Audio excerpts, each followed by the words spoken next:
வணக்கம். திசைகளின் 5 மணி செய்திகள். கிளினிக்குகளில் மருந்து விலைகள் காட்சிக்கு வைக்கும் நடைமுறை நாளை மே முதல் தேதி அமலுக்கு வருகின்றது. பொது மருந்து கிளினிக்குகளில் மருந்து விலைகள் காட்சிக்கு வைக்கப்படும் நடைமுறை நாளை மே முதல் தேதி நடைமுறைக்கு வருகின்றது.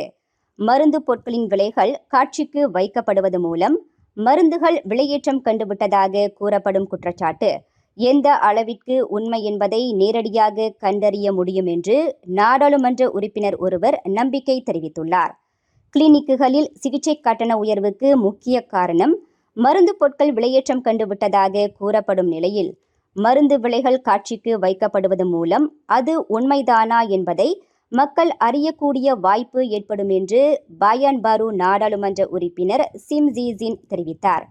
மருந்தகங்களில் விற்கப்படும் மருந்துகளின் விலையை விட தனியார் மருத்துவமனைகளில் மருந்து விலைகள் அதிகமாகும் என்று பல தரப்பினர் கூறி வருகின்றனர்.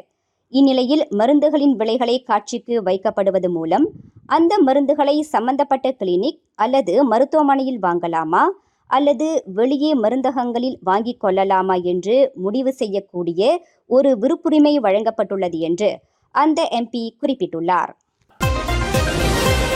கைது நடவடிக்கையின் போது போலீஸ்காரரின் காதை கடித்து துண்டித்து விட்டதாக நைஜீரிய ஆடவர் ஒருவர் கோலாலம்பூர் மேஜிஸ்ட்ரேட் நீதிமன்றத்தில் இன்று குற்றஞ்சாட்டப்பட்டார்.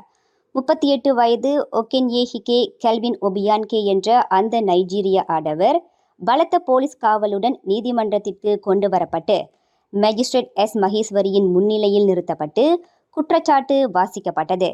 கடந்த ஏப்ரல் 25ஆம் தேதி காலை 10:10 மணியளவில் கோலாலம்பூர் கெப்போங் மெட்ரோ பிரிமாவிலுள்ள ஒரு கிளினிக்கின் முன்புறம் அந்த அந்நிய ஆடவர் இக்குற்றத்தை புரிந்ததாக நீதிமன்றத்தில் தெரிவிக்கப்பட்டது.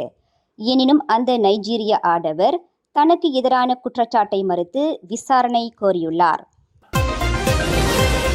பல வகையான அரிய வகை ஊர்வனங்களையும் விலங்கினங்களையும் தனது பயண பெட்டிக்குள் வைத்து கோலாலம்பூர் அனைத்துலக விமான நிலையத்திலிருந்து தமிழ்நாட்டிற்கு கடத்த முயற்சி செய்ததாக இந்திய பிரஜை ஒருவர் செப்பாங் செஷன்ஸ் நீதிமன்றத்தில் இன்று குற்றஞ்சாட்டப்பட்டார். தமிழ்நாடு ராமநாதபுரம் மாவட்டத்தைச் சேர்ந்த தினேஷ்குமார் செல்வம் என்ற 21 வயதுடைய அந்த இந்திய பிரஜை நீதிபதி அமர் ஃபட் ஒத்மான் முன்னிலையில் நிறுத்தப்பட்டு அவருக்கு எதிராக 2 குற்றச்சாட்டுகள் சுமத்தப்பட்டன. ஒரு மாணவனான அந்த இந்திய பிரஜைக்கு எதிரான குற்றச்சாட்டு மொழிபெயர்ப்பாளர் உதவியுடன் தமிழில் வாசிக்கப்பட்டது. கிபன் வகை குரங்கு குட்டிகள் மற்றும் மஞ்சள் நிற கழுத்தை கொண்ட அல்பினோ வகை ஆமைகள் முதலியவற்றை தனது பயண பெட்டிக்குள் வைத்து அந்த இந்திய பிரஜை கடத்த முயற்சி செய்ததாக குற்றச்சாட்டில் தெரிவிக்கப்பட்டது. இவ்விரு குற்றங்களையும் கடந்த ஏப்ரல் 20ஆம் தேதி இரவு 7:15 மணியளவில் செப்பாங் அனைத்துலக விமான நிலையத்தில் டெர்மினல் 1 புரிந்ததாக நீதிமன்றத்தில் தெரிவிக்கப்பட்டது. குற்றவாளி என்று நிரூபிக்கப்பட்டால் ஒவ்வொரு விலங்கினத்திற்கும் 20,000 ரிங்கிட் அபராதம் மற்றும் கூடிய பட்சம் 7 ஆண்டு சிறை விதிக்க வகை செய்யும் 2010ஆம் ஆண்டு கொடிய விலங்கின சட்டத்தின் கீழ் அந்த இந்திய பிரஜை குற்றஞ்சாட்டப்பட்டுள்ளார். எனினும் தமக்கு எதிரான குற்றத்தை மறுத்து அந்த நபர் விசாரணை கோரியதால் அவருக்கு ஜாமீன் அனுமதிக்கப்பட்ட வேளையில் இவ்வழக்கு விசாரணை வரும் மே 13ஆம் தேதிக்கு ஒத்திவைக்கப்பட்டுள்ளது. கடந்த ஏப்ரல் முதல் தேதி சுபாங் ஜயா புத்ரா ஹைட்ஸில் எரிவாயு குழாய் வெடி விபத்து நிகழ்ந்த பகுதியில் மண்ணில் புதையுண்டதாக அஞ்சப்பட்ட மண் வாரி இயந்திரம் புதையுண்ட இடம் அடையாளம் காணப்பட்டுள்ளதாக ஸ்லாங்கூர் மாநில போலீஸ் தலைவர் டத்தோ ஹுசேன் ஒமார் கான் தெரிவித்தார். வெடி விபத்து நிகழ்ந்த பகுதிக்கு அருகில் நிறுத்தப்பட்டிருந்த அந்த மண்வாரி இயந்திரம் புதையுண்ட நிலையில் அதனை அடிப்படையாக கொண்டு தொடர்ந்து விசாரணை செய்யப்பட்டு வருவதாக டத்தோ ஹுசேன் ஒமார் கான் குறிப்பிட்டார். விசாரணையின் ஒரு பகுதியாக மண்வாரி இயந்திரத்தை மீட்கும் நடவடிக்கையும் அடங்கும். இன்னும் ஒரு வாரத்தில் அதனை மீட்கும் பணி நிறைவடையும் என்று எதிர்பார்க்கப்படுவதாக அவர் தெரிவித்தார். 50க்கும் மேற்பட்ட திரை நட்சத்திரங்கள் ஒன்று கூடும் மாபெரும் விழா 17th Annual Edison Awards Penang spice அரினாவில் மே 17 மாலை 5 மணிக்கு. குடும்பத்தோடு வாங்க, கொண்டாட்டத்தோடு போங்க. உடனே டிக்கெட் புக் பண்ண மை டிக்கெட் ஏசியாவை விசிட் பண்ணுங்க.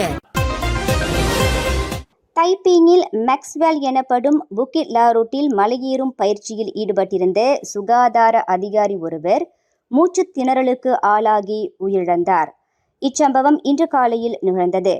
50 வயதுடைய அமட் சஹாரிம் சவுடி என்ற அந்த மருத்துவ அதிகாரி குவாலகங்சார் மற்றும் லாருட் மாத்தாங் செலாமா மாவட்டங்களின் சுகாதார அலுவலகங்களில் பணியாற்றி வரும் 120 சக பணியாளர்களுடன் புக்கிட் லாருட் மலையில் ஏறிக்கொண்டிருந்த போது கடும் மூச்சு திணறலுக்கு ஆளானார். இது தொடர்பாக காலை 10:40 மணி அளவில் தாங்கள் தீயணைப்பு மீட்பு படையினர் அவசர அழைப்பை பெற்றதாக பேரா மாநில உதவி இயக்குனர் சபாரோட்ஜி நோர் அஹ்மத் தெரிவித்தார். கமுந்திங் மற்றும் தைப்பிங் ஆகிய நிலையங்களைச் சேர்ந்த 21 வீரர்கள் ஜீப் வண்டிகளில் புக்கிட் லாருட் ரிசார்ட் சோதனை மையத்தை சென்றடைந்த பின்னர் அந்த அதிகாரி மயங்கி விழுந்த இடத்திற்கு கால்நடையாக சென்றனர். அந்த சுகாதார அதிகாரி இறந்துவிட்டதாக தெரிவிக்கப்பட்டதை தொடர்ந்து வீரர்கள் மூலம் அவரின் உடல் மலையடிவாரத்திற்கு தூக்கி வரப்பட்டதாக சபாரோட்ஜி நோர் அஹ்மத் குறிப்பிட்டார். மலேசிய ஹோட்டல்கள் நடத்துனர்கள் சங்கமும் MFBEA எனப்படும் மலேசிய உணவு மற்றும் பான வகை சங்கத்தின் மிக்ஸாலஜி அலையன்ஸ் சகாவும் இணைந்து 2026 ஆண்டிற்கான மலேசியாவிற்கு வருகை தரும் ஆண்டை முன்னிட்டு சிக்னிச்சர் விசிட் மலேசியா 2026 மொக்டேல் சாம்பியன்ஷிப் போட்டியை வெற்றிகரமாக நடத்துகின்றன. மலேசியாவின் மிகச்சிறந்த தீர்க்கமான ஒரு வகை பான கலவையாக மொக்டேல் ஒன்றை கண்டுபிடித்து அதற்கு வடிவம் கொடுத்து கொண்டாடுவதற்கு தேசிய அளவிலான இந்த போட்டியானது நாட்டின் அடையாளம், கலாச்சாரம் மற்றும் விருந்தோம்பலை பிரதிபலிப்பதற்கு வகை செய்யப்பட்டுள்ளது. 2026 ஆண்டில் மலேசியாவிற்கு வருகை தரும் ஆண்டை முன்னிட்டு நடத்தப்படும் பிரச்சாரத்தின் ஒரு பகுதியாக இப்போட்டி நடத்தப்படுகிறது. ஜீரோ ப்ரூஃப் ட்ரிங்க் வாழ்க்கை முறை போக்குகளை நோக்கிய உலகளாவிய நடவடிக்கைக்கு ஏற்ப மொக்டேல் பானம் தயாரிக்கும் கலை மூலம் படைப்பாற்றல், புதுமை மற்றும் உள்ளூர் பெருமையை மேம்படுத்தப்படுவதை இப்போட்டி நோக்கமாக கொண்டுள்ளது. இப்போட்டியின் அதிகாரப்பூர்வ அறிமுக மற்றும் ஊடகவியலாளர் சந்திப்பு நேற்று செவ்வாய்க்கிழமை இம்பீரியல் லெக்சஸ் கோலாலம்பூரில் நடைபெற்றது. இதில் மிக்ஸாலஜி அலையன்ஸ் ஆஃப் MFBEA-வின் தலைவர் பவீன்றன் பாலகிருஷ்ணன், இப்போட்டிக்கு முதல் முறையாக தனது ஆதரவை தெரிவித்துள்ள யோஸ் மலேசியா நிறுவனத்தின் சந்தை பிரிவு இயக்குனர் ரெண்டாலோ, மலேசிய ஹோட்டல் நடத்துனர்கள் சங்கத்தின் தலைமை செயல்முறை அதிகாரி ஐசக் ராஜ், மலேசிய உணவு மற்றும் பான வகை சங்கத்தின் தலைவர் முகமது ஹிஷாம் தான் ஆகியோர் கலந்து கொண்டனர். மலேசியாவுக்கென்று தனித்துவமான அடையாளத்தை ஏற்படுத்தக்கூடிய பான வகை கலவையான மொக்டேல் ஒன்றை கண்டுபிடிக்கும் இப்போட்டி மலேசியர்களுக்காக திறந்துவிடப்பட்டுள்ளது.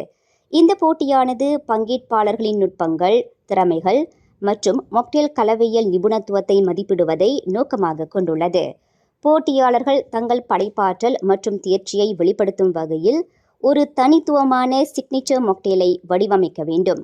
முதல் சுற்று அறிமுக நிகழ்வு நேற்று நடைபெற்ற வேளையில் இறுதிச் சுற்று போட்டி வரும் மே மாதம் 27, 28 ஆகிய தேதிகளில் காலை 9 மணி முதல் மாலை 5 மணி வரை மலேசிய ஹோட்டல் நடத்துனர்கள் சங்கத்தின் தலைமைத்துவ மாநாடு மற்றும் விருந்தோம்பல் கண்காட்சி 2025 நடைபெறும் விவாத்தல் கோலாலம்பூரில் ஏற்பாடு செய்யப்பட்டுள்ளது.